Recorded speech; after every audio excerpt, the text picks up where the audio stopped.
Tomorrow I will be 74 years old. It is strange how fast time flies. Not so long ago it seemed that 70 was somewhere very far away, but now I have already crossed this threshold and continue to go on. I sit in my favorite chair by the window, looking at the familiar view. The maples in the yard are beginning to turn yellow, although September has just begun. These are the trees I planted 40 years ago, when Doris and I first bought this house on Elm Street in Greensboro. Doris! It's been 3 years since she's been gone. Not a day goes by that I don't think of something about her. Right now I'm looking at the maples, and a picture comes to mind of her in her old jeans and my shirt helping me dig holes for the seedlings. Her hands are in the ground, her hair is disheveled, and her face is so happy, as if we were burying a treasure, not planting trees. Sakakunumur. Paul, when we're old, our grandchildren will play under these maples, she said, shaking her palms off her jeans.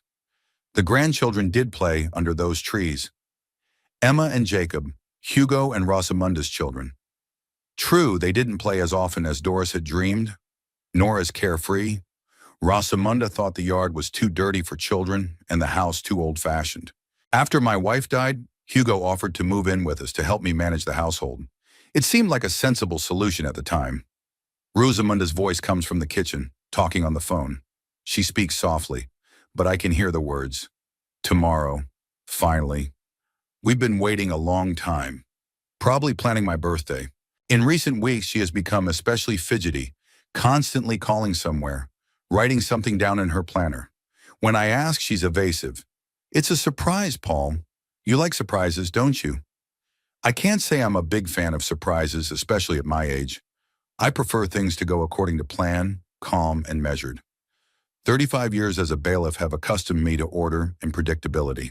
Every day I knew what was ahead of me, what cases I had to take, what people I had to deal with. Hugo walks past my chair, heading for the stairs. My son looks tense, his shoulders hunched, his gaze running around. He used to always stop to chat, to tell me something about his job. He's a programmer working remotely for some company in Charlotte. Now he barely nods and hurries upstairs. Hugo, I call out to him. How are things going at work? He stops halfway up the stairs, turns around. There's a look of guilt on his face. It's fine, Dad. It's just a project. Nothing exciting. When are you planning a vacation? Rosamunda said you wanted to go somewhere with the kids. I don't know yet. Maybe in the fall. He obviously wants to end the conversation and disappear into his room. That's odd. Hugo usually enjoys talking about plans, especially when it comes to family trips. He loves the children and tries to spend more time with them, compensating for the fact that Rosamunda is often busy working at the cosmetology clinic. At dinner in the evening, the atmosphere is even more tense. Rosamunda picks at her salad, hardly touching her food. Usually she is eager to talk about clients, new procedures, and the clinic's plans. Today she answers my questions with one word and keeps glancing at Hugo. Are any of your friends coming tomorrow? I ask, trying to lighten the mood.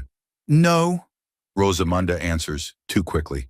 We've decided to celebrate as a family, quietly, peacefully. That surprises me too. For the last few years, George and Martin, my former colleagues, sometimes neighbors, have come to my birthday parties. Doris always set a big table, baked a cake. After she died, Rosamunda took over, but without much enthusiasm. Emma and Jacob dine in silence. 10-year-old Emma usually chats nonstop, talking about school, friends, books. 8-year-old Jacob asks endless questions about everything. Today they eat in a concentrated manner, occasionally glancing at each other. Their parents must have explained something to them, asked them to be quiet. After dinner, I help clear the table. Rosamunda hurriedly puts the dishes in the dishwasher, drops a fork. When she bends down to pick it up, I notice her hands are shaking. Is everything all right? I ask. Sure. I'm just tired from work. We have a lot of clients right now, all getting ready for fall events. Hugo disappears into the living room with his laptop, but I can see that the screen remains dark. He sits staring at one point, clearly thinking about something. When he notices my gaze, he turns on the computer and pretends to work. I get up to my bedroom early, around 9 in the evening. Usually I read or watch the news for another hour and a half, but today I'm not in the mood. Something is going on in this house, something I'm not being told about. In 35 years of service in court, I've learned to sense when people are hiding something. Their demeanor changes, they get nervous, they avoid direct stares. I go to bed, but I can't sleep. I hear muffled voices behind the wall. Hugo and Rosamunda are arguing about something. I can't make out the words, but the intonation is eloquent. She insists on something, he resists. Then there is silence. By evening, it's clear that tomorrow will indeed be a surprise. Only I have no idea what kind. And judging by the faces of my family, it may not be a pleasant surprise. The morning before my birthday, I meet in the garden. It's a habit I picked up in Doris's day. She liked to water the plants at dawn when the air was fresh and cool. Now I do it, trying not to disturb the order she established. Roses need special attention, and they need to be watered carefully under the root so that the water doesn't get on the leaves. Hugo comes out onto the veranda with a cup of coffee and stops at the railing. Usually he greets me, asks me about the day's plans. Today he stares silently at the maples, which are turning more yellow every day. His face is tense, as if he is solving some difficult problem. "Nice weather today," I say, trying to make conversation. "Yes, and it's not bad," he answers absent-mindedly, without turning his head. Rosamunda went to work early. She's got important clients in the morning, some wedding this weekend. She has to get everything ready. That's odd. Usually Rosamunda works by appointment. Clients come in after 10 in the morning. Today she left the house at 7:30. I saw her getting into the car, talking on the phone. I finished watering, put the watering can away in the shed. Hugo is still standing on the veranda, but he's not drinking coffee. The cup remains full. As I walk by, I notice that his hands are trembling slightly. It can happen from lack of sleep or excitement. The three of us eat breakfast, me, Emma, and Jacob. The kids are quieter than usual, looking at each other, whispering something. Emma's about to ask a question several times, but she changes her mind each time. Grandpa, she finally decides, is tomorrow really your birthday? Of course it is. 74 years old. Will there be a cake? I hope so. Your mom will think of something. Jacob elbows his sister, shaking his head. She falls silent, her gaze lowering to her bowl of cereal. After breakfast, the children are going to school. Hugo is supposed to drive them. Rosamunda has left in her car, but he's sitting at the table, staring at his laptop, not going anywhere. "Hugo, the kids are going to be late for school." He flinches, looks at his watch. "Yeah, sure. We'll be right there." He gets up, looks for his car keys. He checks the pockets of his jeans and jacket, looks under the newspapers on the kitchen table. The keys are in the most visible place, on the refrigerator where he always leaves them. But today he doesn't notice them. "Can I help you?" "No, I'm fine." "I got it." He takes the keys I hold out to him, looking embarrassed. He used to get lost like that when he was a kid, hiding things from Doris and me. The day passes quietly. I read, walk in the garden, make myself a simple lunch. In the evening, there's to be a family meal on the eve of my birthday. Such dinners used to be a real celebration. Doris set a beautiful table, cooked my favorite dishes. We talked about plans, reminisced about the past year. By 6 p.m., Rosamunda returns. She looks tired but excited at the same time, like a person who has finally made an important decision. She changes her clothes, goes down to the kitchen, starts cooking dinner. "How are things going at work?" I ask, watching her fussing at the stove. "It's good. Lots of customers, all happy with the result." She cooks mechanically, without her usual attention to detail. Usually Rosamunda chops vegetables carefully, watches the temperature, tastes for salt. Today she does everything quickly, absent-mindedly. "Need a hand?" "No, thank you. I'm good." Hugo arrives with the kids from school around 7 was. The children run straight upstairs. He stays in the kitchen, helping Rosamunda set the table. They exchange short phrases, more like tentative signals. "Is everything ready?" he asks. "Almost. I'll finish tomorrow morning." And if he won't. I'm sure he won't. They stop talking when they notice I'm listening. Rosamunda picks up a salad bowl, heading for the dining room. Hugo follows her with the plates.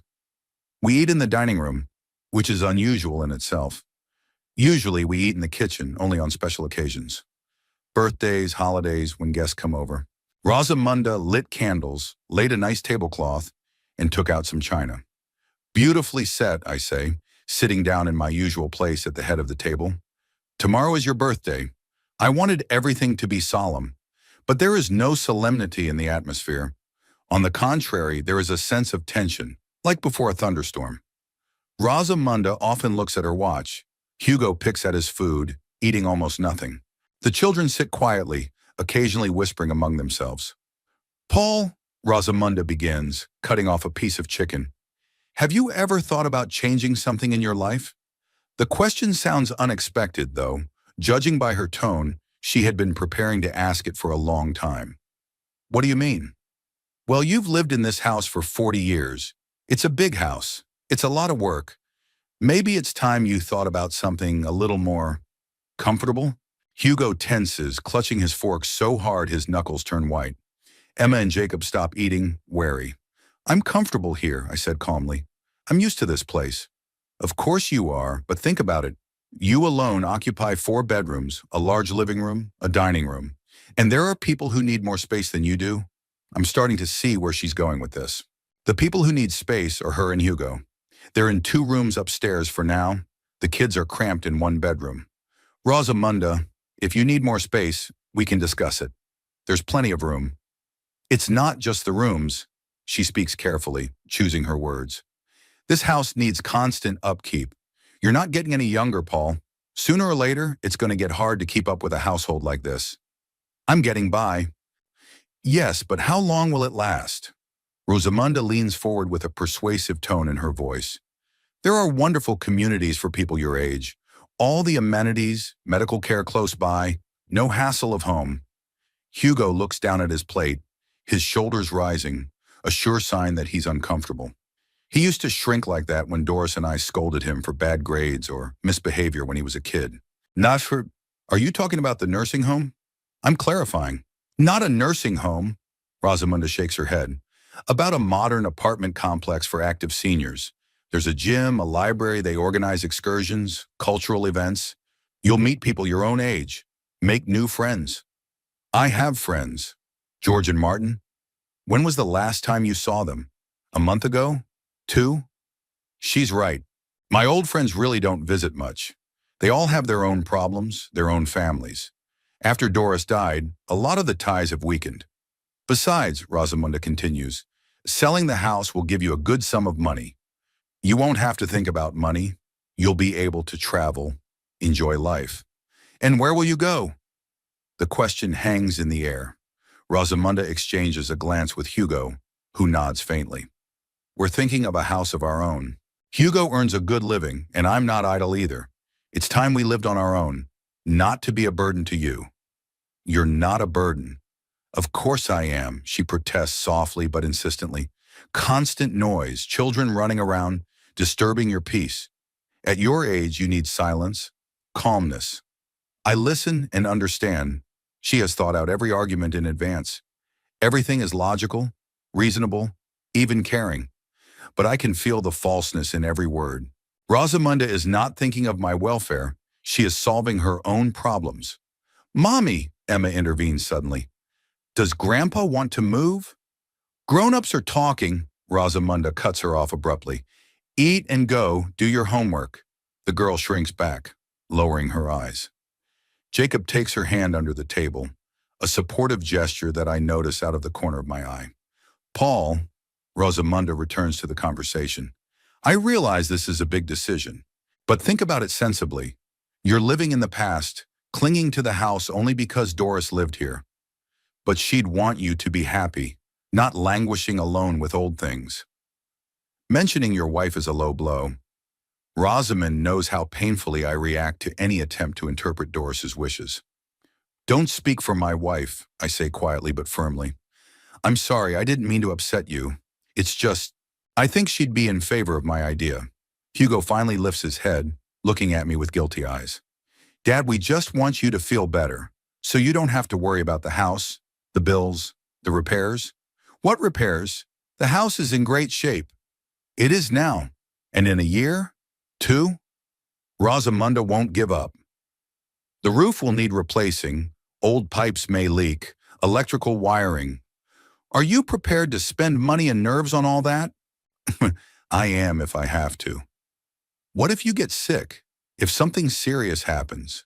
Who's going to take care of you in this empty house? You live here. For the time being. Rosamunda's voice has a hard edge to it. But we can't sit on your neck forever. We have our own lives, our own plans. So here's the deal. They want to move out, but not just to find another place to live, but to make me sell the house. I wonder how much they expect to get out of the sale. Rosamunda, if you want to move out, no one's stopping you. It's not about what we want. She raises her voice, then catches herself, speaks more softly. It's about what's reasonable. You can't live alone in a house that big. It's not safe. Why isn't it safe? What if you fall? What if you have a heart attack? Who's going to find you? I have neighbors. I have a phone. Haha, your neighbors don't have to follow you. And the phone. What if you can't get to it in time? Hugo's squirming in his chair, clearly stressed out. Mom, maybe we shouldn't talk about this today. It's Dad's birthday tomorrow. That's exactly why we should. Rosamunda gives her husband an annoyed look. At his age, every day counts. The sooner he makes the right decision, the better. The children have finished eating and sit, not knowing if they can get up from the table. Emma looks upset. Jacob looks scared. They sense the conflict, though they don't understand the nature of it. Kids, go do your homework, I say softly. They get up with relief, heading for the stairs. Emma turns around, looking at me with sympathy. A smart girl, she understands more than adults realize. As the children disappear upstairs, Rosamunda becomes more forthright. Sutter, Paul, I've looked into a few options. There's a great place about 15 minutes from here. Modern apartments, all inclusive. A nurse on call 24 hours a day. You can go check it out. I don't need to. Why not? What's wrong with just checking it out? Because I'm not moving. Rosamunda leans back in her chair, looks at Hugo. He crumples but doesn't say anything. All right, she says at last. Shurikipto. Let's take our time. Think about it. Talk to George and Martin. See what they think. I will. Just remember, we're not going to live here forever. Sooner or later, you're going to have to make a decision. That sounds like an ultimatum. A soft, veiled ultimatum, but an ultimatum. They're moving out and they want me to sell the house. They're probably counting on some of the money as help for a young family or compensation for years of caring for my elderly father. Dinner ends in a heavy silence. Rosamunda clears the table, clattering the dishes louder than usual.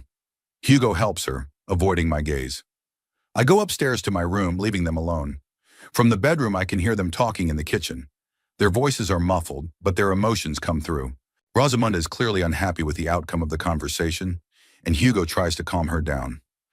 I lie in bed thinking about what happened. Tomorrow is my birthday, and something tells me it will be a special day. Just not in the way I want it to be. I wake up at 7 in the morning, even though I didn't set my alarm clock. It's a gray October morning outside my window, drizzling light rain. It's the kind of weather that usually makes me sad, but today it seems appropriate for my mood after yesterday's conversation. I go down to the kitchen and brew myself a stronger coffee than usual. The house is quiet, the family is still asleep, and I'm alone with my thoughts. Usually on my birthday, Doris would get up before me. She'd set up a celebratory breakfast, wake me up with congratulations and kisses. There's no one around now, just the ticking of the clock on the wall and the monotonous sound of rain outside the window, pounding on the veranda roof. I sit down with a mug of coffee in my hands, looking out the window at the wet garden. The roses are in full bloom, their petals scattered on the paths. The leaves on the trees are yellowing and falling, carpeting the lawn. Soon I'll have to clean up the leaves, get the garden ready for winter. Doris always said that fall is a time to take stock, a time to reflect on the year. I wonder what I'll be summarizing this year. At 8:30, I heard footsteps upstairs. Someone had gotten up earlier than usual. A few minutes later, Hugo comes into the kitchen in his bathrobe, his hair disheveled. My son looks like he hasn't slept all night. Dark circles under his eyes, his face gaunt. Happy birthday, Dad, he says, hugging me. The hug is awkward, tense. Hugo is clearly nervous, his hands cold and trembling slightly. I can feel him trying to sound natural, but I can feel the falseness in every movement. Thank you, son. How'd you sleep? You feeling okay? I'm fine. You look tired. I have a lot of work to do. I've got a project to hand in, and I'm worried. He pours himself a cup of coffee and sits across from me at the table. We drink in silence, each of us thinking about something else. Outside the window, the rain is getting heavier, pounding louder and louder on the veranda roof. Hugo, yesterday your wife was talking about moving. Dad, can we not talk about that today? It's my birthday. That's why I want to talk about it. As Rosamunda rightly pointed out, time is of the essence. Hugo wrinkles his nose, turns away from the window. I can see him clenching his jaw, fighting himself. She wants what's best for you. Are you sure about that? Of course she does. Why would she want the worst for you? I could answer that question, but I'll keep my mouth shut for now. Time will tell my daughter-in-law's true motives, and I suspect that time is today. By 9:00 a.m. and the kids are waking up. Emma comes down first, still in her pajamas, her pigtails braided for the night. Her face is sleepy, but when she sees me, it lights up with a smile. Grandpa, happy birthday. She hugs me tightly, kissing my cheek. Thank you, sweetheart. Jacob and I got you a present. Do you want to see it? Of course I do. She runs upstairs, returns a minute later with her brother and a homemade card. There's a house on the cardboard. Our house, I recognize it by the maple trees in the yard and the porch. Next to the house are figures of people, grandpa, mom, dad, kids, all together, one family. That's all of us together, Jacob explains, pointing his finger at the drawing. We drew how nice it is to live in your house. It's beautiful. Thank you very much. The children are happy. They laugh, telling who drew what. Hugo looks at the card with a kind of pained expression, as if it were causing him physical pain. His hands tremble again, and he hides them under the table. Rosamunda comes down to breakfast fully dressed and wearing makeup, even though she doesn't have to go to work today. She has a festive smile on her face, but her eyes remain cold, wary. Happy birthday, Paul. She kisses me on both cheeks, the European way. How did the birthday boy sleep? Fine, thank you. I'll make your favorite breakfast. Scrambled eggs and bacon and toast. She's fussing at the stove, cracking eggs into the pan. Her movements are sharp, nervous. One yolk spills out. She sighs irritably, starts again. I notice that her hands are shaking a little too. You didn't have to try, I say. A normal breakfast would have sufficed. No way. A birthday is a special day. Everything has to be perfect. The three of us eat breakfast. The kids are off to school with a neighbor who drops off her own kids too. Rosamunda talks a lot about nothing. The weather, plans for the weekend, news from her beauty parlor. Hugo is silent. He picks at his food, eating almost nothing. By the way, Paul, Rosamunda says when we've finished eating, we have a very special present for you. Very special. What kind of gift? You'll see. But first we have to clear the table, clean ourselves up. It's a serious gift, and it requires a proper setting. She clears the dishes. Hugo helps her, although usually after breakfast, he goes straight to the computer. Today my son can't seem to concentrate on his work. He keeps glancing at my wife, looking to her for encouragement or approval. I go upstairs to my room, take a shower, put on a clean shirt. In the mirror, I see a gray-haired man with wrinkles around his eyes, but I don't look bad. Doris always said that age is a state of mind, not a number of years lived. When I go downstairs, Rosamunda and Hugo are waiting for me in the living room. On the coffee table is a beautifully decorated box with a golden bow. It's an ordinary gift box, but there's something about the behavior of the givers that makes me suspicious. They are standing side by side, holding hands, but their faces are tense. Sit down, Dad, Hugo suggests, pointing to my favorite chair. I sit down looking at the box.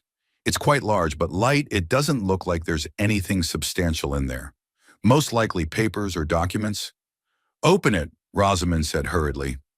I can hear the excitement in her voice, but it is not joyful, but anxious. I untie the bow and pull off the lid. Inside are documents, several sheets neatly folded. I take the top sheet, read the title. Notice of the necessity to vacate the residential premises. I read further. The document is drawn up in an official style, with seals and signatures.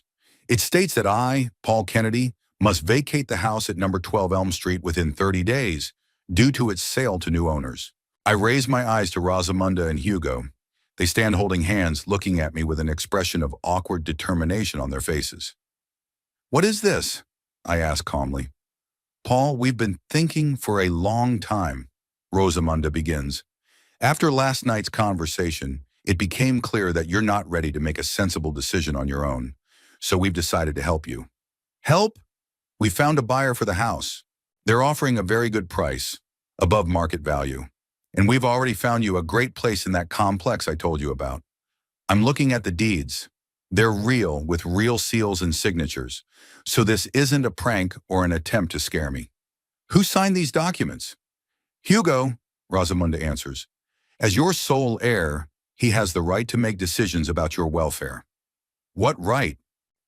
Well, she hesitates, looks at her husband. We consulted a lawyer. He said that at your age, especially if there are signs of impairment. What kind of abnormalities? Paul, you understand? Hugo intervenes. His voice is shaking. You weren't behaving appropriately last night, refusing to listen to reasonable arguments, being stubborn for no reason. It could be a sign of incipient dementia. Dementia? Don't be upset, Rosamunda says quickly. It's not a big deal. A lot of people your age have that problem. The important thing is to take action in time. I put the papers on the table and get out of the chair. Hugo and Rosamunda tense up, take a step back. They're expecting an outburst of anger, of shouting, of indignation.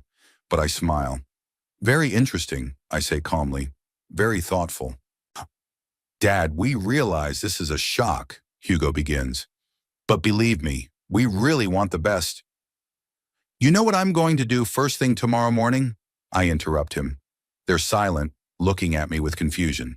I'm going to file papers to have your parental rights revoked for attempted real estate fraud on an elderly relative. Rosamunda turns pale. Hugo opens his mouth but can't say a word. And the day after tomorrow, I'll sue your wife for forgery and attempted embezzlement. But you can't, Rosamunda babbles. I can, and I will. 35 years in the court system. I know how these documents are made, and I know these are fake. I take the papers, tear them in half, throw them on the floor. Happy birthday to me, and goodbye. After my words, there is dead silence in the living room. Hugo and Rosamund stand like statues, trying to comprehend what has happened. I see the expressions on my sister-in-law's face change. First shock, then disbelief, then the panic that is beginning to set in. Hugo just opens and closes his mouth like a fish being thrown ashore. I rise from my chair, walk around the shredded documents, and head for the stairs. I need time to think about my next move. 35 years in the courtroom have taught me not to make hasty decisions, especially when it comes to family. Paul, wait. Rosamunda's voice trembles. We can talk about this. This is a misunderstanding. I stop at the first step and turn around. She's standing with her hands clasped to her chest, her face pale, her lips quivering. A misunderstanding? You call trying to evict me from my own home a misunderstanding? No, we just wanted to... She's stammering, searching for words. We were thinking of your best interests. My good? I repeat myself. Or how much money you'd get for selling my house. Hugo finally finds his voice. Dad, it's not what you think. We didn't want money. We wanted you to live in safety, in comfort. In a nursing home. Not a nursing home. In a state-of-the-art complex for active people. There's medical care, social programs. Hugo, I interrupt, you're 38 years old. You're a computer programmer, well-educated. How could you sign forged documents? He looks at his wife, and I realize it wasn't his idea. Rosamunda planned the whole thing and used her son as an enforcer. Hugo has always been a wingman. Even as a child, he's been at the mercy of stronger personalities. The documents aren't forged, Rosamunda said, but her voice was uncertain. We consulted a lawyer and he said, What lawyer? Robert Miller. He specializes in family law. I don't know the name, but that doesn't mean anything. There are a lot of lawyers in Greensboro, but I don't know all of them personally. Although any competent lawyer would explain to them that without a court order of incapacity, no one can evict the owner from his home. I'm going upstairs to my room, closing the bedroom door. I need to think it over calmly, without emotions. I sit down at my desk and take out a notebook. I'm still in the habit of writing down important facts from work. So what do I know? Rosamunda convinced Hugo to sign my eviction papers. They're fake, but they look convincing. Stamps, signatures, official style. So she spent time and money to produce them. Probably did consult with some lawyer, though I doubt he approved her plan. What were they planning next? If I believed the documents were authentic, agreed to move, then what? They'd sell the house, get the money, and put me in a cheap nursing home, keeping the difference. A simple scheme designed for a frightened old man who doesn't know the legal intricacies, but they miscalculated. I'm not a scared old man. I'm a former bailiff with a lot of experience with these cases. And I know my rights better than they realize. There are muffled voices coming from downstairs. Hugo and Rosamunda are discussing something, arguing. I can't make out the words, but the intonation is eloquent. She's commanding, he's justifying. I go to the window and look out at the garden. The rain is over. Rays of sunlight are breaking through the clouds. The wet leaves glisten. The air seems cleaner. A good day for a birthday party no matter what. Half an hour later, I hear the door slam.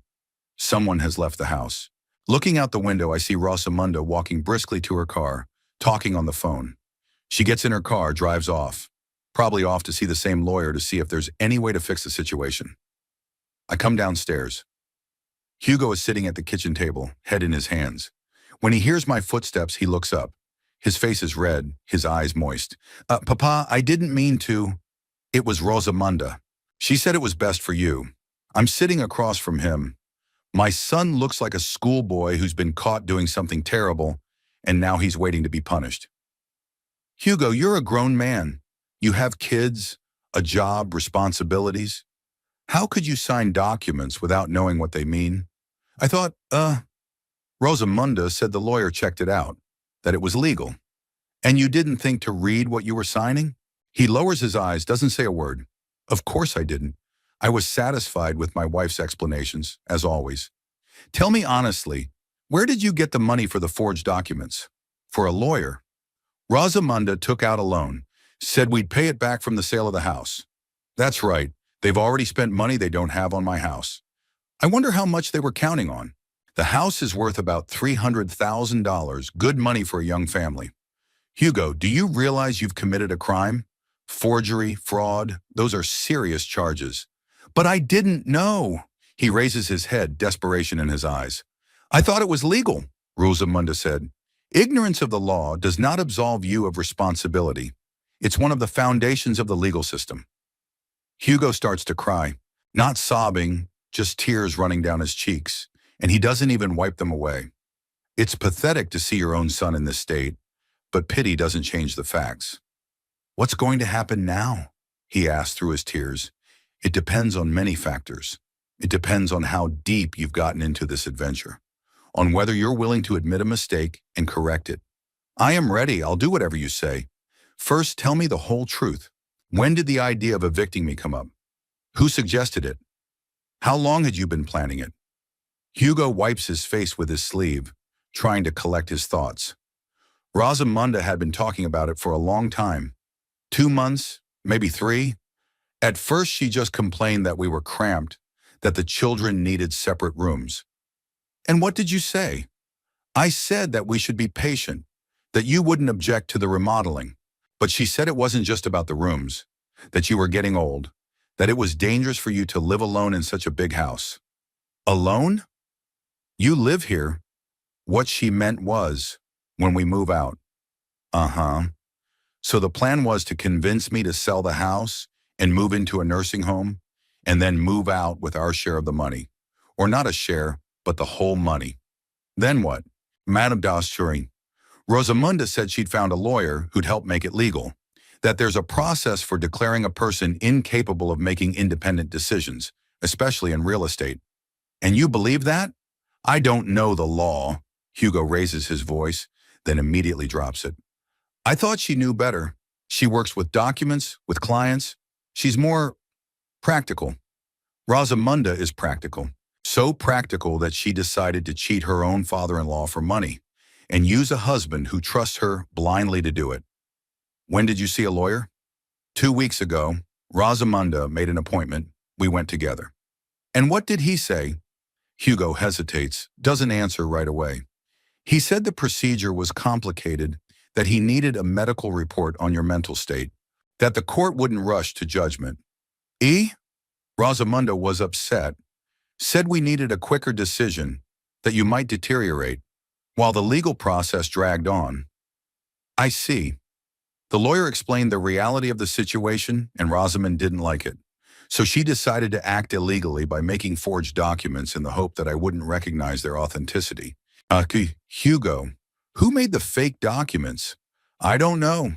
Rosamunda said she knew someone who could help, that it would cost money, but the results were guaranteed. How much money? $5,000. That's a lot of money to forge documents. So the work was done well with real seals and signatures. That's a serious crime, not just a domestic dispute. That's when Rosamunda returns. I hear the door slam, quick footsteps in the hallway. She enters the kitchen, her face determined, but her eyes showing nervousness. Paul, I talked to the lawyer. He said we can find a compromise. What kind of compromise? You don't report us to the police, and we forget about moving. We live like we used to. And what are you going to do with the loan you took out to make fake documents? She flinches. I didn't expect Hugo to tell her everything. It's our problem. We'll manage somehow. Rosamunda, do you realize you've committed a crime? Forgery, fraud, attempted embezzlement. You can get jail time for that. No one's been defrauded. We wanted to help you make the right decision. Help you with fake IDs? The documents. They're not exactly forgeries. The lawyer said they might be legitimate under the right circumstances. That's a lie. Every document is either genuine or forged. There is no in between. Rosamunda, where did you get $5,000? That's not important. It is important, because tomorrow I'm going to the bank and I'm checking all the transactions in our family accounts. She's getting even paler. So she didn't take the money from a loan, she took it from the family budget, probably from my savings, which she has access to as a family member. You took money from my account to pay for forging documents against me? Rosamunda is silent, pressing her lips together. Hugo looks at his wife with horror. Apparently he didn't know about this detail either. Rosamunda, answer me. We plan to pay it all back, with interest, as soon as we sold the house. Now here's the deal. She stole my money to make false documents to evict me and take possession of my house. And then she was going to pay back what she stole from the money she got from selling the house. I get up from the table, I go to the phone. Rosamunda and Hugo are watching my every move. What are you doing? Rosamunda asks him. I'm calling the police. Paul, don't. She rushes over to me, grabs my arm. Think of the children. What will happen to them if I'm arrested? You should have thought of the kids before you planned the fraud. It's not a fraud. We meant well for you. Rosamunda, stop lying. You wanted money and only money. I dialed the police number, but Hugo snatches the phone out of my hands. Daddy, please. Give us a chance to make things right. How? We're going to move out. Tonight. We'll leave you alone. And the loan? And the money you stole? We'll pay it back. Every penny of it. When? He doesn't know what to say. Rosamunda is also silent, realizing that the game is lost. You have until tomorrow, I finally say, until 10 o'clock in the morning. If you haven't returned the stolen money and moved out by then, I'll file a police report. Rosamunda and Hugo look at each other. They realize they have no choice. Rosamunda goes upstairs, slamming her bedroom door. I hear her pacing around the room, throwing something, opening and closing drawers. Probably packing or looking for papers. Hugo remains seated at the kitchen table, staring at one point. His face is gray, his hands resting on the table as limply as a rag doll's. I brew fresh coffee for myself and pour a cup for him too. We drink in silence, each thinking about his own thoughts. Outside the window, the sun has finally broken through the clouds, illuminating the wet garden with bright rays. A beautiful fall day that was supposed to be a celebration has turned into a family drama. Hugo, I finally say, we need to talk. A serious talk. He looks up, nods. His gaze is tired and hopeless. I know, Dad, I understand. I doubt you do. If I did, I never would have signed those papers. I thought... He's stammering, searching for words. I thought Rosamunda was right, that you'd really be better off in a special place where you'd be taken care of. So you decided to trick me with fake documents? No, I didn't know they were fake. Rosamunda said the lawyer checked everything, that it was a legal procedure. I look at my son carefully. In 38 years, I've studied his character quite well. Hugo can't lie. He's not very good at it. He's telling the truth now. He really thought the documents were genuine. Tell me everything from the beginning, I ask. When did Rosamunda first talk about me moving out? Hugo rubs his forehead, trying to remember. It was back in the summer. July, I think. We had a fight about the kids. They wanted separate rooms, and we only have one nursery. Emma's a big girl now. She's not comfortable sharing a room with her brother. And what did Rosamunda suggest? At first, she talked about remodeling. Maybe split up one of the big rooms, make an extra bedroom. But then she said it was expensive and impractical. Why impractical? Because, sure, he stops talking, realizes where he's going with this. Be honest, Hugo, because the house is too big for one person, that sooner or later, you'll find it hard to look after. Go on. Rosamunda said there are good places for people your age, that they're comfortable, safe, have medical care, and that selling the house would give you enough money not to worry about finances. Ashram, what were you getting out of this deal? Hugo blushes, lowers his eyes. Rosamunda said we could buy our own house, a small one, but ours, so the children could invite their friends over, so we could have our own life. With what money? With, some of the money from the sale of your house. What part? Rosamunda said you wouldn't spend all the money on the nursing home, that there'd be enough left over to help us with the down payment. I see. Rosamunda had it all worked out in advance. The house is worth about $300,000. A place in a nursing home will cost $50,000 or $60,000.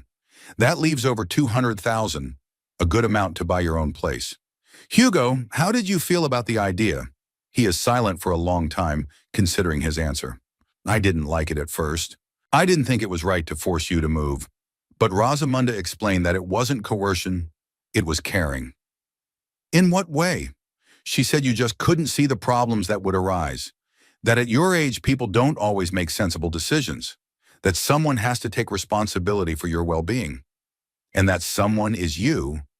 I'm your only son. If not me, then who? There's logic in what he says, but it's flawed. Yes, children should take care of their elderly parents, but caring doesn't mean deception and coercion. Hugo, tell me about your meeting with the lawyer. We went to his office 2 weeks ago. Rosamunda made the appointment, said he specialized in family law. What's his name? Robert Miller. He has an office downtown on Market Street. And what did he tell you? He listened to our story first. Rosamunda talked about your age, about your difficulty making decisions, about the safety of living in a big house. What exactly did she say about my ability to make decisions? Hugo hesitates, doesn't want to answer. Be honest, it's important.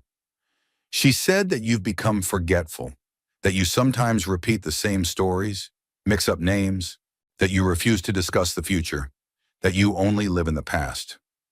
And the lawyer believed you. He said you need a medical examination to declare a person incompetent, that the court wouldn't make a decision based on our word alone. Then what? Rosamunda asked how long the procedure would take. The lawyer said several months, maybe more, and that there are no guarantees. The court can recognize you as fully capable. And that's when Rosamunda suggested another option? No, not yet. We just walked away, said we'd think about it. And when did you come up with the idea for the false documents? Few days after we saw the lawyer. Rosamunda said she knew someone who could make it quicker and easier. Who was this person? I don't know. She didn't give a name, just said he was in the legal field and would help us solve our problem for a fee. Hugo, did you ever think for a minute that this might be illegal? He is silent for a long time, struggling with himself. I did, he finally admits. But Rosamunda said it was common practice, that many families do it when elderly parents refuse to make sensible decisions. And you believed it? I wanted to believe. I didn't like feeling like a freeloader in your house. I didn't like the kids growing up cramped, not having our own space. That's the real reason. It wasn't concern for my well-being. It was a desire for a place of my own. Hugo was tired of living in his parents' house, wanted independence, but couldn't get it the honest way. Why didn't you talk to me directly? About what? A joke about the fact that you need more space, about wanting your own house. We could have worked something out. Rosamunda said you wouldn't understand, that you were too attached to this house, to the memory of your mother. And was she right? Hugo raises his eyes, looks at me in surprise. I don't know. We've never tried to talk about it with you. Now we are. Tell me honestly, how does it feel to live in my house? He ponders, choosing his words. I feel like a child, like I'm 15 years old again, asking my parents for permission for every move. I can't rearrange the room to suit my needs. I can't invite friends over unannounced. I can't feel like I own the place. Those are understandable feelings. Yeah, he looks at me hopefully. Of course, a grown man should have his own space, his own responsibility. It's just a question of how to achieve it. Rosamunda said there was no other way, that we couldn't buy a house on our salaries, that the bank wouldn't give us a big enough loan. Have you checked? Not really. Rosamunda knows finances better than me. I trusted her. Of course you did. Hugo always preferred to pass the responsibility on to others. Doris and me when we were kids, now his wife. It's a comfortable position, but it leaves a man vulnerable to manipulation. Hugo, tell me honestly, do you love Rosamunda? The question takes him by surprise. Of course I do. She's the mother of my children, my wife. That doesn't answer my question. Do you love her as a woman, as a person? He is silent for a long time, and that silence is enough for an answer. She's very strong, he says at last. Knows what she wants out of life. She knows how to achieve her goals. Ananidum, do you know what you want? I want my family to be happy. I want my kids to be proud of their father, not see him as a loser. Why a loser? Because at 38, I'm living in my parents' house, and I can't afford my own place for my family. I see. Hugo suffers from an inferiority complex. He feels unsuccessful, dependent, and it undermines his self-esteem.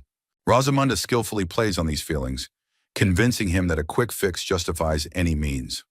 Hugo, what if I offered to help you buy your own house? Give you the money for a down payment or a loan guarantor? Would you take it? I might. If you approach me honestly, explain the situation without deceit or coercion. Rosamunda said you'd never do it, that you think we're freeloaders and you want us to stay here forever. What do you think? I don't know. I wanted to believe Rosamunda because it justified our actions. But now what? Now I realize I could have just talked to you without all the complications and deceptions. I get up from the table, go to the window.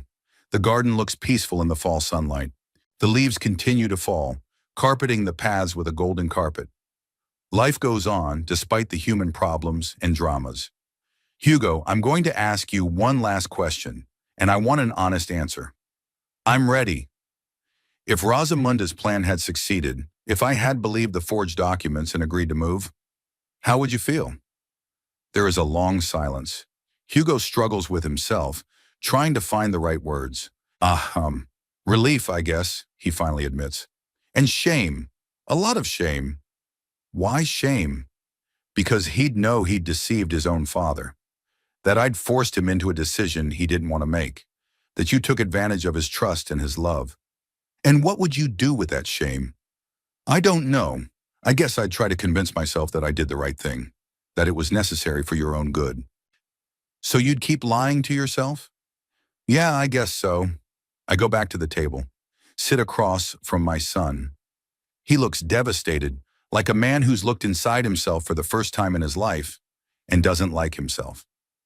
Hugo, do you realize what really happened? What do you mean?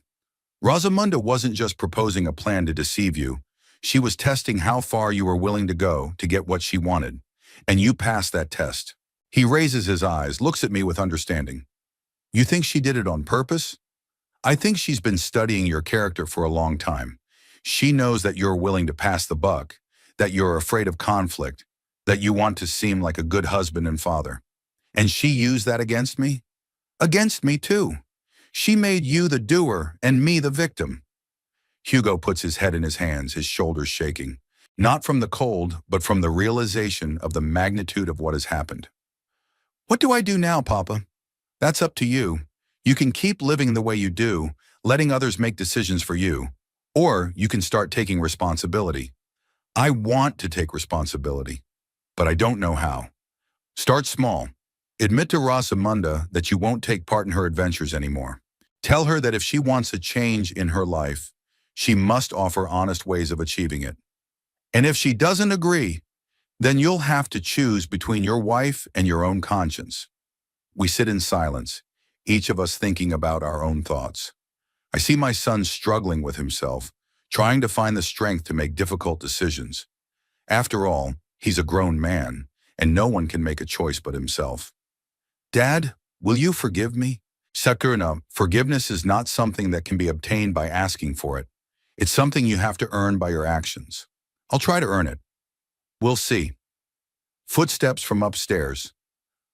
Rosamund is doing something in the bedroom. Our conversation is coming to an end, but it was necessary, if only to make Hugo realize the true nature of what was happening. To realize that at 38, it's time to stop being a child and start being a man. Half an hour later, Rosamunda comes downstairs. She has changed into a strict suit, carefully put on makeup. Her hair is arranged in a neat hairstyle. She looks like a businesswoman ready for important negotiations. Only her eyes give away her inner tension. They are too bright, glittering feverishly. Hugo rises from the table when he sees his wife. They exchange a glance, and I realize they've already had a conversation. She must have called him upstairs, finding out what we talked about. Now it's time for a new strategy. Paul, she says in a soft, almost caressing voice, I need to talk to you. A serious talk. I'm listening. Let's sit in the living room. It's more comfortable. She heads into the living room. I follow her. Rosamunda chooses the chair opposite mine, sits with her back straight, her hands folded in her lap. The posture of a businesswoman accustomed to negotiating and accomplishing goals. Paul, I understand that you're upset about what's happening, and I understand why. You do? Of course I do. We didn't act in the best way. We should have talked to you openly, explained our motives and our concerns. She speaks calmly, persuasively. There's no remorse in her voice, just a business-like statement of fact. It's as if she's admitting a minor tactical error rather than an attempted fraud. And what were your motives? Concern for you, genuine concern. Paul, you live alone in a large house that requires constant upkeep. At your age, that can be dangerous. What do you mean, dangerous? What if something unexpected happens? If you fall on the stairs or feel sick at night, who will help you? I have a phone. I have neighbors. Neighbors aren't on duty outside your house 24 hours a day. And the phone, what if you can't get to it in time? Same arguments as last night at dinner. Rosamunda goes back to her original plan of convincing me to move, but now without the fake documents. Rosamunda, what about the fact that you stole my money to make fake documents? Her face stiffens for a moment, but she quickly regains her composure. We didn't steal it. We borrowed it temporarily with the intention of paying it back with interest. Without asking permission? We planned to explain everything after you realized the reasonableness of our offer. You mean after I'd been forced to sign the moving papers? Not coerced, persuaded. There's a difference. What's the difference? Coercion involves threats or violence.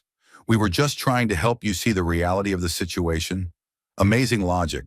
She sees fraud and forgery as decision aids. I wonder how she would feel about such help in her own affairs. Rosamunda, let's be honest. How much money did you expect to get from the sale of my house? We didn't expect to get any money for ourselves. That's not true. Okay, partly untrue, she admits after a pause. We were hoping you'd help us buy our own house, but only after you've made sure your new place is comfortable. How much? About $100,000 for a down payment and improvements. A third of the cost of the house. Not bad for taking care of an elderly relative. I can see why she was pushing so hard for me to move. So what are you suggesting now? A compromise. You don't file a police report. We pay back the money we borrowed and forget about moving. We live like we used to. What's the old way? The way we've been living until now. As a family, helping each other. Rosamunda, after what happened, we can't live like we used to. You tried to deceive me and evict me from my own home. This changes everything. She leans forward, a persuasive tone in her voice. Paul, we all make mistakes. It's important to recognize them and correct them. I admit we acted wrongly, but our motives were honorable. Honest, stealing money and forging documents? We saw no other way to make you listen to reason. Make me? She realizes she misspoke, tries to make amends. Not to force you, to convince you, to help you see the truth of the situation. Rosamunda, stop lying. Tell me honestly, how does it make you feel to live in my house? Feel? She raises her eyebrows in surprise. I feel grateful that you've taken our family under your roof. That's all you feel? Sure, it can get crowded sometimes. I wish we had more space, more independence. But those are normal desires. Why didn't you ask me to help you buy your own place? Rosamunda hesitated, not expecting such a question. We didn't want to be a burden. We didn't want to ask you for money. But you wanted it from the sale of my house? That's different. Selling the house would have been a smart move on your part. We were just hoping you'd share some of the money with your son's family. After I was forced to sell? We weren't forced. Rosamunda raises her voice, then pulls herself together. I'm sorry, I'm nervous. I see. Tell me, how do you know someone who makes forged documents? Yeah, it doesn't matter. It is important, because it could be part of a larger criminal scheme. There is no scheme. It was a one-time thing to solve a family problem. Who is this man? I'm not going to name him. It might hurt him. Interesting.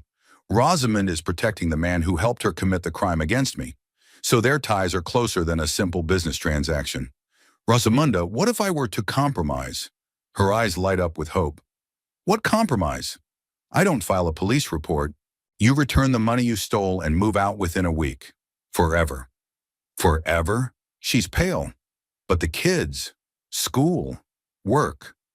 That's your problem. You should have thought of the consequences when you planned the fraud. Paul, be reasonable. We can't just move out in a week. We need time to find a place to live, to move the kids to another school. You had time to plan the crime. Spend it planning the move. What if we can't find a suitable place in a week? Then I'll file a police report in a week, not tomorrow. Rosamunda stands up, starts pacing the room. Her hands are balled into fists, her face tense. She is calculating her options, looking for a way out of the situation. Paul, do you realize you're destroying the family? The kids are going to lose their grandfather, their school, their friends. Hugo's going to lose his father. Is revenge more important than family ties? This isn't revenge. It's the consequences of your actions. We can fix this. We can start fresh. Forget what happened. I can't forget that my own family tried to deceive me. Then what do you want? What do you want from us? I want you out of my life. She stops, looking at me with an expression that's a mix of anger, despair, and something akin to hatred. Okay, she says quietly. If that's the way you want it, we'll move out. But not in a week. We need a month. 2 weeks. 3 weeks. That's the minimum for everything to be settled. 2 weeks, and that's final. She nods, but I see something troubling in her eyes. Agreed too quickly, without further objection. Usually Rosamunda haggles to the last man, but here she accepted the terms almost without a fight. There is one more condition, I add, a refund within 3 days. Where are we going to get $5,000 in 3 days? That's your problem. Sell something, borrow from relatives, go to the bank. And if we don't, then I'll file a police report on the 4th day. Rosamunda sits down again, covers her face with her hands. She sits silent for a few minutes, then raises her head. Paul, I'm going to ask you one last time. Think of the children. It's not their fault. You should have thought of the children when you planned the crime. We were thinking of them. We wanted to give them a better life. At my expense. At the expense of the money that would have gone to us when you died anyway. That's it. Rosamunda's true attitude to the situation. She thinks my house is partly hers, expects an inheritance, and won't wait for the natural course of events. That's an interesting attitude. So you see me as an obstacle to the money? That's not what I meant. That's exactly what you meant. Money is more important than family relationships, more important than honesty, more important than anything else. It's not the money that matters. It's the children's future, their education, their opportunities, which you wanted to secure through deceit. Rosamunda stands up, heading for the exit of the room. She stops at the door, turns around. You're going to regret this decision, Paul. We were the only family you had left. Now you'll be all alone. Better alone than surrounded by liars and cheats. We'll see how you sing in 6 months when you realize what real loneliness means. She leaves, slams the door.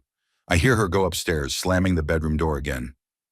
A few minutes later, there's a muffled voice. She's calling someone. Hugo peeks into the living room. Daddy, how did the conversation go? As expected, your wife has agreed to my terms, but I don't believe that agreement is sincere. Why not? Because she agreed too easily. She has a plan. What kind of plan? I don't know yet, but I advise you to be careful. Rosamunda is not the kind of person who gives up without a fight. Hugo sits down in the chair his wife just vacated. Daddy, what if she's right? What if you really regret your decision? I might, but I'd rather regret an honest act than put up with deceit for the sake of peace of mind. What about the children? They'll lose their grandfather, their home, their familiar surroundings. The children will adapt. They're young, flexible, but lies and deceit would leave deeper wounds in their memories. Do you think they'll know what happened? They will sooner or later. Children can sense falsity better than adults. Hugo nods, agreeing. He too realizes that what happened has changed everything, that there can be no going back to the old relationship. Papa, will you ever forgive Rosamunda? Forgiveness is a process that takes time and sincere remorse. So far, I don't see either. Will you forgive me? At least you're trying to understand the magnitude of what happened. That's a step in the right direction. Rosamunda's voice comes from upstairs, still on the phone. She sounds excited, insistent, explaining something to someone, convincing someone of something. I wonder who she's talking to, I say aloud. Probably her parents, or her sister, or maybe it's the man who made the forged documents. Why would she talk to him? The case is closed. Hugo, your wife is not the type to give up easily. She's going to try to find a way to turn the situation in her favor. How? I don't know yet, but I'll be prepared for any eventuality. I get up from the chair, go to the window. It's starting to get dark outside, the streetlights are on. It's an ordinary evening in an ordinary American town, but for me, this day was a turning point. The day I realized the true face of the people who live under my roof. The day one era of my life ended and another began. Daddy, Hugo says behind my back, I'm sorry about what happened. I'm sorry too. But sometimes the truth is more important than comfort. And what happens next? Next, we'll see what your wife can do when she's cornered. And we'll see if you have the courage to do the right thing when the time comes. Rosamunda ends the phone call, and there is silence in the house. But it is not a calm silence, but a tense one, full of unspoken threats. Something is being prepared. Something is brewing. And I have to be ready for it to unfold. When the family returns in the evening, there is an immediate sense of tension in the house. The children are quieter than usual, as if they realize something serious is going on. Emma and Jacob eat a quick dinner and run off to their room, not lingering in the kitchen for the usual chatter. Rosamunda and Hugo also eat in silence. She casts eloquent glances at her husband. He avoids her eyes, concentrating on cutting the chicken into small pieces. A serious conversation has clearly taken place between them, and from the look on Rosamunda's face, she is not satisfied with the outcome. After dinner, the children disappear upstairs again, and the three of us stay in the kitchen. Rosamunda cleans the dishes with exaggerated neatness, every sound seeming louder than usual in the reigning silence. Hugo is sitting at the table, leafing through the newspaper, but I can see that he's been reading the same page for 10 minutes. Paul, Rosamunda finally speaks without turning from the sink. We've been thinking about your proposal. We need to discuss the details. What details? You said you wanted the money in 3 days, but we can't take that kind of money out of thin air. That's your problem. I warned you of the consequences. She turns around, her face determined, but her eyes are desperate. We're ready to pay you back, but we need a week. Not 3 days, a week. No, why not? What would change if we gave the money back 4 days later? What will change is that I'll see if you can honor your commitments. Hugo, tell him. Rosamunda turns to her husband with irritation. Explain that it is impossible to raise $5,000 in 3 days. Hugo lifts his eyes from the newspaper, looks at his wife with weariness. Rosamunda, Papa is right. We should have thought of the consequences sooner. Are you serious? Her voice rises. You're taking his side against your own family? I'm siding with the truth. We made a mistake. Now we have to fix it. What mistake? We wanted what was best for everyone. We wanted money, Hugo says quietly. There's no need to lie anymore, especially to ourselves. Rosamunda looks at her husband as if seeing him for the first time. Her gaze is a mixture of surprise, disappointment, and something akin to contempt. I can't believe you're saying this. After everything I've done for you, after all the plans we've made. What plans? Hugo gets up from the table. Your plans, Rosamunda. I was just following you, like I always do. What's wrong with that? Someone has to make decisions in this family. Make decisions, yes, but not to push you into crime. Crimes? She's laughing, but she's laughing hysterically. We wanted to help the old man make an intelligent decision. We wanted to steal his house, Hugo replies stiffly. I listen to their argument without interfering. It's interesting to see the facade of their marriage crumbling, the true feelings and motives coming out. Rosamunda is used to controlling her husband, and Hugo is used to obeying. But now that the stakes are too high, he is beginning to resist. Hugo, Rosamunda says, trying to pull herself together, think of the children. If we don't find a way to fix this, what will happen to them? Nothing will happen to them. We'll find another place to live, get settled. With what money? Did you forget we have a loan against my car? What loan? Rosamunda stops talking, realizing that she has said too much. Hugo looks at her in bewilderment. Rosamunda, what loan are you talking about? Yeah, I took out a loan for the paperwork against the car. How much? $15,000. What? Hugo's pale. You took out a $15,000 loan to pay $5,000 for forged documents? The rest of the money was for moving, for a new house, for a down payment? So you were planning on spending my money before we even got it? Our money, our family's money. My father's money, Hugo corrects. Rosamunda grabs a chair to keep from falling. Her face is gray and her hands are trembling. Obviously, she did not expect her husband to find out about the loan in this way. So, I say slowly, you owe not 5,000, but 15? No, Rosamunda replies quickly. Sorry, I will pay back the loan myself. You only owe 5,000. How will you pay back 15,000? She is silent, not knowing what to say. Hugo looks at his wife with horror, only now realizing the scale of her gamble. Rosamunda, he says quietly, you have jeopardized our future. If we can't pay back the loan, we'll lose the car. We will. When we get the money from the sale of the house, we won't get that money. Hugo explodes. Don't you still don't get it? I understand that you chickened out at the last minute. I didn't chicken out. I realized we were doing something terrible. Terrible? We're fighting for our children's future. We're cheating the man who gave us shelter and cared for us for 3 years. Rosamund turns to me, desperation in her eyes. Paul, give us another chance. We'll find a way to work this out. What way? I don't know yet, but we will. You don't have time to find a way. The ultimatum expires tomorrow. What if we don't make it? Then I'll file a police report. She turns away, goes to the window, stands looking out into the dark garden. Her shoulders are shaking, but she's holding back. She doesn't want to show weakness. Mom! Emma comes running into the kitchen, followed by Jacob. We heard you screaming. What's going on? Rosamunda turns quickly, a fake smile on her face. It's nothing, sweetheart. We're just discussing family matters. Why is Daddy so sad? Jacob asks. Daddy has some problems at work, but we're going to work it out. Emma comes over to me and takes my hand. Grandpa, why are you so angry? I look at the 10-year-old girl with her clear eyes and honest face. How do I explain to a child that her parents tried to trick me? How do I tell her that adults sometimes do worse than children? Grandpa's not angry, I answer softly. He's just tired. Are we moving soon? Jacob asks. Mom said that maybe we'd find a new house. Rosamund tenses, giving me a warning look. I realize she's already been preparing the children for the move, telling them about the plans without explaining the real reasons. Maybe, I answered cautiously. I don't want to move, Emma said. I like living with Grandpa, and I don't want to change schools.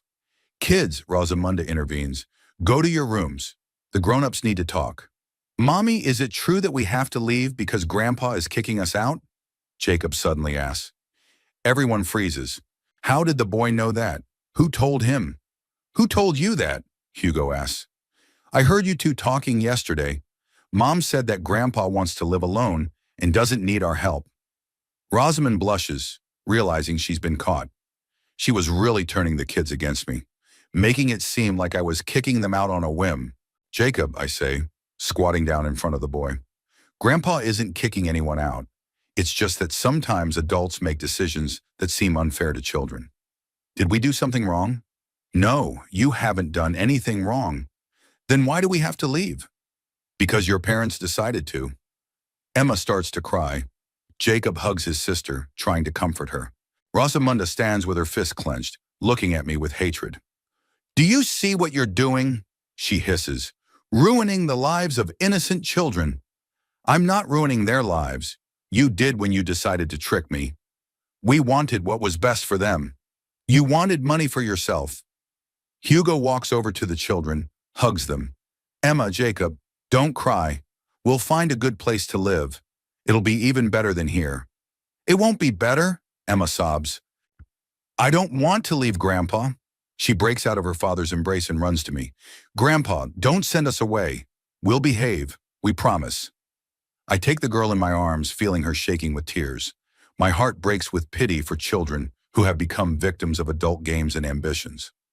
Sweetie, it's not about your behavior. You are wonderful children, and Grandpa loves you very much. Then why don't you want us to live with you? Mafronima, because your parents did something that can't be forgiven. And until they realize that, we can't live together. What deed? Jacob asks. I look at Rosamunda and Hugo. They are silent, not knowing what to say to the children. How do I explain to an 8-year-old that Mom and Dad tried to steal Grandpa's house? This is grown-up stuff, I say carefully. When you grow up, you'll understand. But it's not fair. Awil tornator, Emma exclaims. Why should children suffer for what adults do? From the mouth of a 10-year-old girl, these words sound especially bitter. She is right. Children should not suffer for their parents' mistakes. But sometimes in life, justice is not enough. Life isn't always fair, sweetheart. Sometimes you have to make hard decisions. Can't you forgive Mom and Dad? Jacob asks. Forgiveness has to be earned. And your parents haven't done that yet. Rosamunda can't take it anymore. She explodes. Stop it. Stop turning the children against us. I'm not antagonizing anyone. I'm telling the truth. What truth? That you're willing to destroy a family for money? I didn't ruin this family. You did when you decided to cheat me. Children, go to your rooms, Rosamunda shouts. Now! Emma and Jacob look frightened at their mother, then at me. I nod, showing them to obey. Go on, darlings. And remember, no matter what happens, Grandpa loves you. The children leave the kitchen reluctantly. I hear them coming up the stairs, whispering among themselves. They are probably scared and don't understand what is happening in their family. Are you happy now? Rosamunda says as the children disappear. You made your own grandchildren cry. You made your own grandchildren cry. By your actions, your decisions, your greed. We are not greedy, we're practical. Call it what you want. But tomorrow morning at 10 a.m., I expect my money back. If they don't, I'll file a police report. And the kids? What happens to the kids if I get arrested? That's your problem. You should have thought of the kids earlier. Hugo walks over to his wife, puts his hand on her shoulder. Rosamunda, that's enough. We've lost. It's time to admit defeat. She shakes off his hand, backs up against the wall. I will not give up. I will find a way to change the situation. What way? Any way. I'll talk to a lawyer. I'll find witnesses to your inadequacy. I'll prove that you're incapable of making reasonable decisions. Try it, I say calmly. Let's see who will be believed more. A former bailiff with an impeccable reputation or a woman accused of fraud. Rosamunda realizes that threats don't work. She changes tactics. Her voice becomes pleading. Paul, I'm asking you one last time. Think of Hugo. He's your only son. Are you really willing to ruin his life? I'm not the one who ruined his life. Then help him. Give us a chance to make things right. You had a chance. You used it to plan a crime. We can change everything. Forget about moving. Live like we used to. Luca, we can't go back to the way we were. Why not? Because now I know what you're capable of, and I can't trust people who would deceive me. Rosamunda sinks into a chair, covers her face with her hands. She sits silent for a few moments, then raises her head. Good, she says quietly. You have won. You'll get your money tomorrow. Where from? It's none of your business. You get it, that's all. And when will you move out? Within a week. It's a deal. I get up from the table, head for the kitchen. I stop on the doorstep, turn around. Rosamunda, one more condition. No more manipulating the children. Don't turn them against me or use them to pressure me. Or what? Or the terms will change. And not in your favor. I leave the kitchen, go upstairs to my room. Behind me I hear muffled voices. Rosamunda and Hugo arguing again. But that's not my problem. I've done what I thought was necessary. Now it's up to them. The next morning I wake up at 7:30. It's drizzling outside the window. The sky is covered with gray clouds. Such weather usually brings sadness. But today it seems appropriate for the end of an unpleasant story. A day when everything will fall into place. I go down to the kitchen and make coffee. The house is silent. The family is still asleep. On the kitchen table is an envelope with my name on it. I open it, and inside is $5,000 in cash and a note from Rosamunda. The debt has been repaid in full. We hope you'll be pleased. I count the money. It's the exact amount. I wonder where she got the cash from. She couldn't have gotten a loan or borrowed from a friend in one day.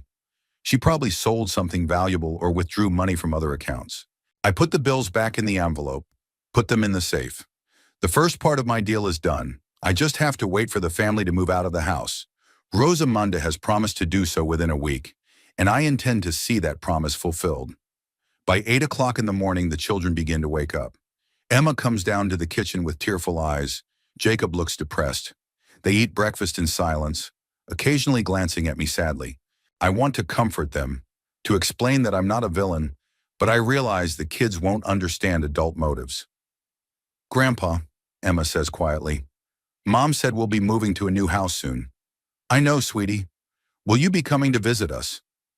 The question takes me by surprise. To be honest, I hadn't really thought about a future relationship with my grandchildren. Anger at Rosamunda and disappointment with Hugo overshadowed everything else. I don't know yet. We'll see how circumstances play out. Can we come and visit you? We might, if it's okay with your parents. Emma nods, but I can tell she doesn't believe it will ever happen. Smart girl, she understands more than she'd like.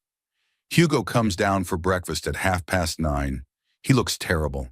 His face is gaunt, his eyes are red, his hands are shaking.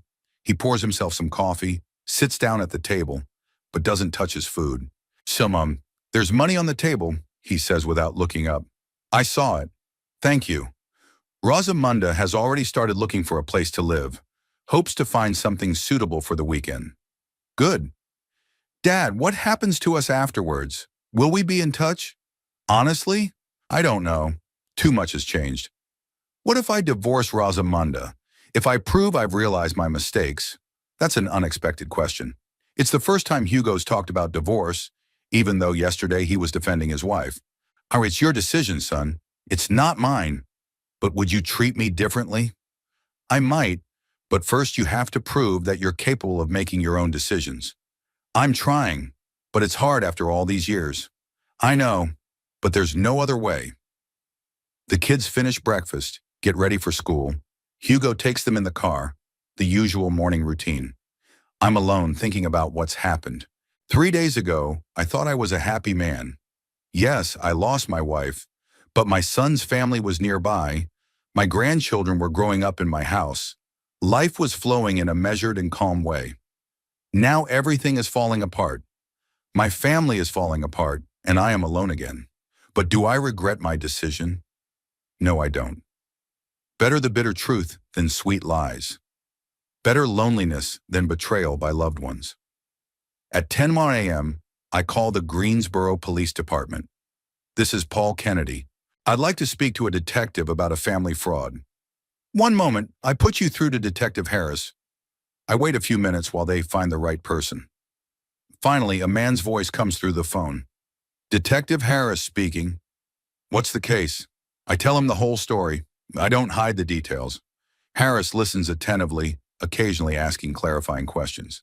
Mr. Kennedy, tell me, do you want to make an official statement? I do. I have all the necessary documents and evidence. Then come to our office, I'll file a report and start an investigation. What will happen to my son and daughter-in-law? That depends on the results of the investigation. If the facts are confirmed, they'll be called in for questioning. Maybe they'll be charged. And the children? What about the grandchildren? If the parents are arrested, the children will be handled by child services.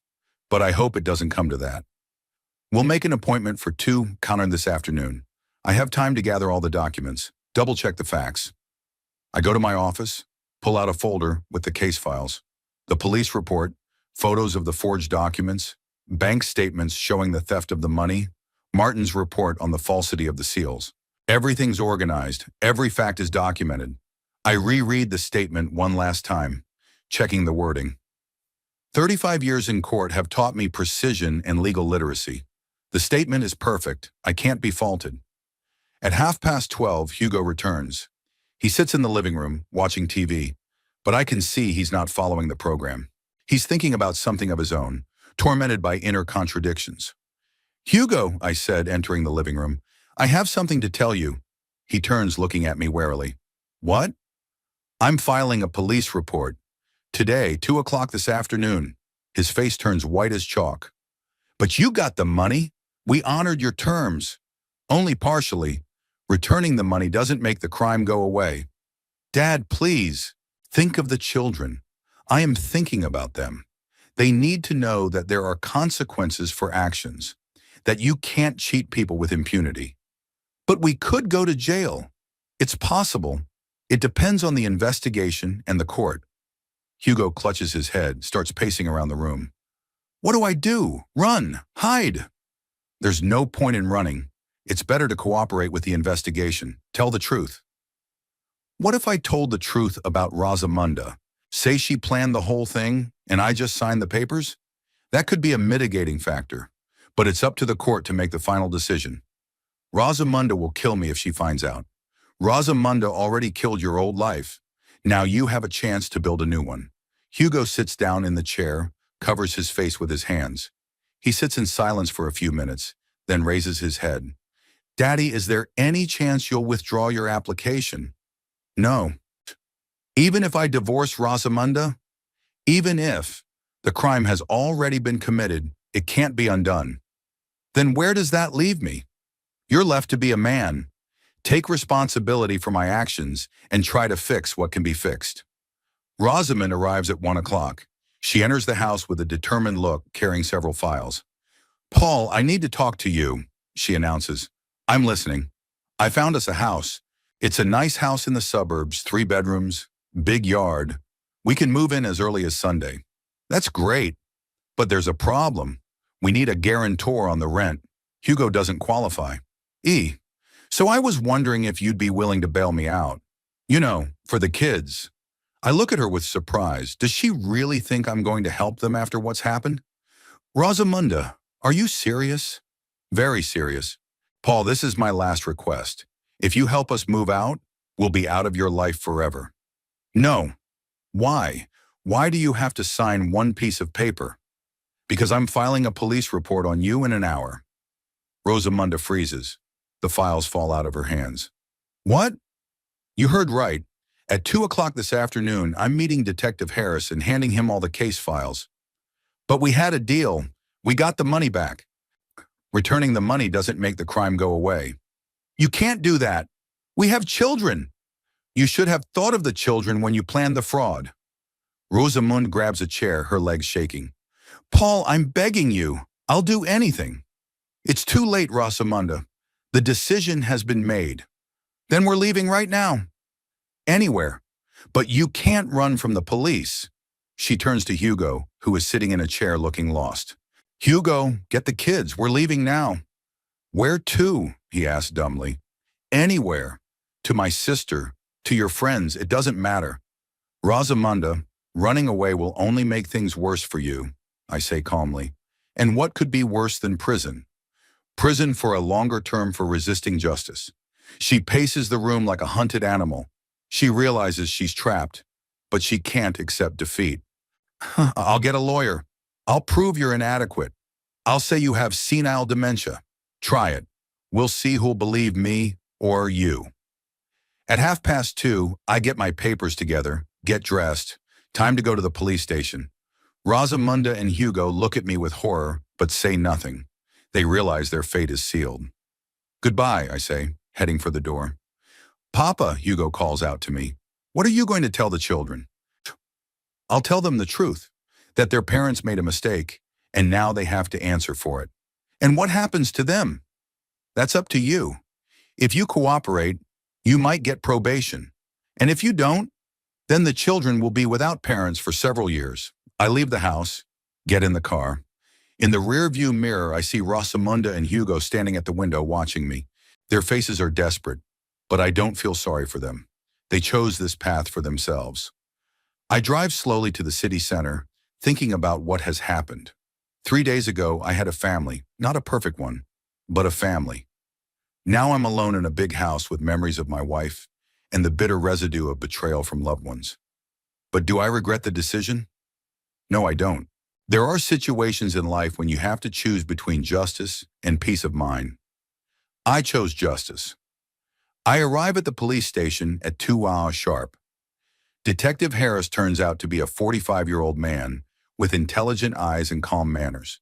He listens to my story carefully, examines the documents, asks clarifying questions. Mr. Kennedy, this is a serious matter. If the facts are confirmed, your relatives could face real jail time. I understand. Are you sure you want to go through with this? I'm absolutely sure. Then let's make it official. I'll sign the paperwork, answer any final questions. Harris promises to open an investigation immediately, bring Hugo and Rosamunda in for questioning within a week. I get home in the evening. The house is empty. The family has gone somewhere. On the kitchen table is a note from Hugo. Dad, we're staying at a motel on the outskirts of town. Tomorrow we'll start looking for a permanent place to live. The kids are very upset, but I explained the situation to them. Thanks for everything. Sorry for everything. I read the note a few times, then folded up and put it away in my desk. My son's last words in my house. Sad, but it couldn't have been any other way. I walk around the empty rooms, getting used to the silence. After 3 years of constant family presence, the house seems too big, too quiet. But it'll pass.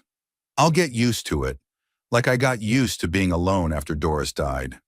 In the evening, I sit in my chair by the window, looking out at the garden in the setting sun. The leaves on the trees are turning yellow, preparing for winter. Life goes on. The seasons change. People come and go. I think about Doris, how she would feel about what happened. Would she approve of my decision, or would she tell me to forgive? She'd probably say that family is more important than principles. But I don't have a family anymore, just people who tried to use me. There's a phone on the table.